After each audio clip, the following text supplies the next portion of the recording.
שלום, אני עירית אבישר, אני אחות, מגשרת ועורכת דין, מנהלת קליניקה לטיפול בקנאביס רפואי.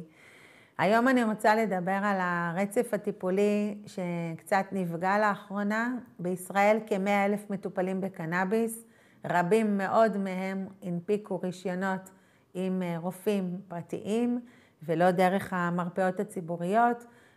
כמה מאות רופאים הוכשרו לשם כך, והמטופלים נהגו לגשת לרופאים ולחדש את הטיפול. האם קנאביס נחשב טיפול רפואי בישראל? הזכות לטיפול רפואי היא בעצם זכות בחוק, חוק זכויות החולה.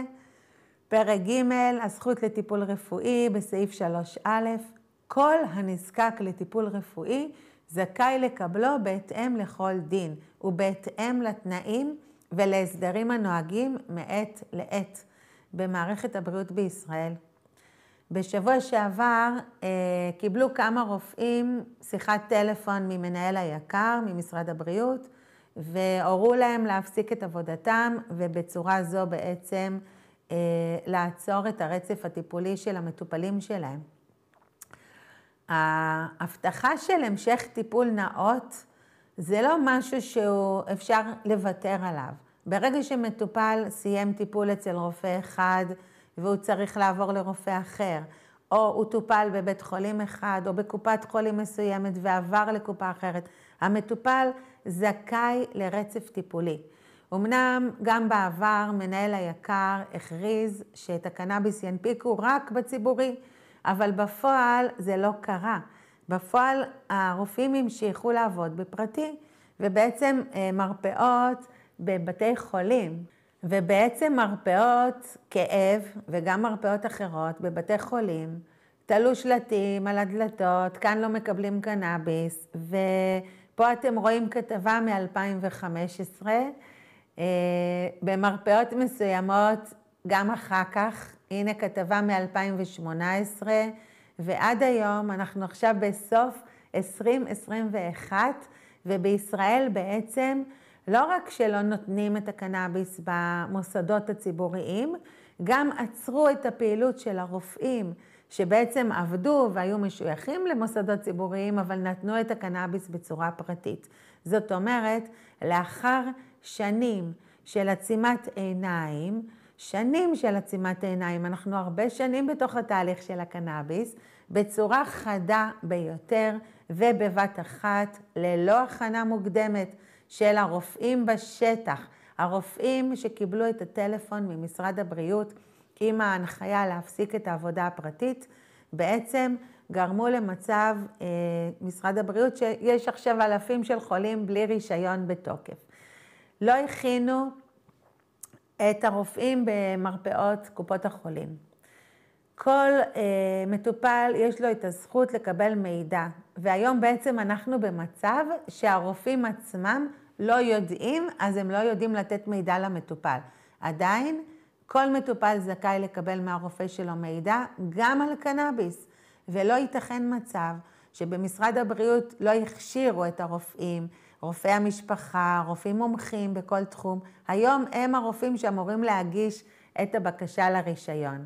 וכשאנחנו מדברים על הדוקטרינה של ההסכמה מדעת, ועל זה שזכות האוטונומיה לגוף שלנו, זה הזכות שאנחנו צריכים לשמור עליה.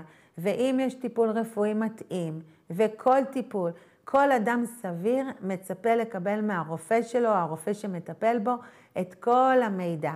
גם אם זה דברים שהרופא עצמו מתנגד אליהם. ואנחנו יודעים מהפסיקות בבתי משפט שאין דבר כזה שרופא שמתנגד לטיפול יחליט שהוא לא מספר למטופל על הטיפול האפשרי.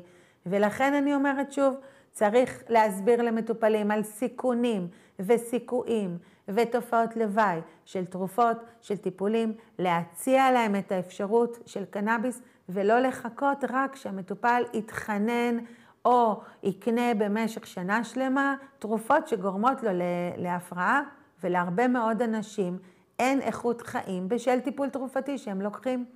אני יכולה להעיד על עצמי שבמשך השנים אני כבר מטופלת בקנאביס ברישיון הרבה מאוד שנים, עוד מהסדרה ישנה. הדבר הזה שקרה שעצרו בבת אחת את מתן הרישיונות ולא הכינו את השטח, פגע פה ברצף הטיפולי, פוגע גם ברופאים שמטפלים במטופלים, כיוון שהם מבולבלים ולא נתנו להם הנחיות. הם נכנסים לאתר משרד הבריאות, מעוניינים לסייע למטופל, אבל לא יכולים לעשות זאת.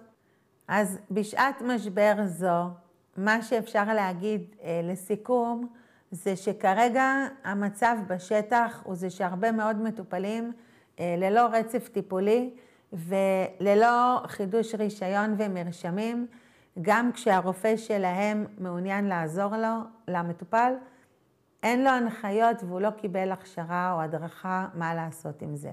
הרבה מטופלים מסתובבים בין רופאים, מחפשים מי שיעזור להם, הם מוכנים גם לשלם הרבה כסף, אם צריך, אבל אין מי שייתן שירות, גם לא בפרטי.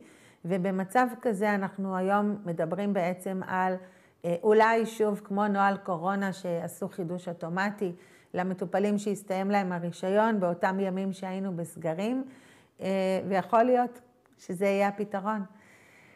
בתקווה ובאופטימיות לשינוי, אני עירית אבישר, היום דיברנו על הקנאביס והרצף הטיפולי.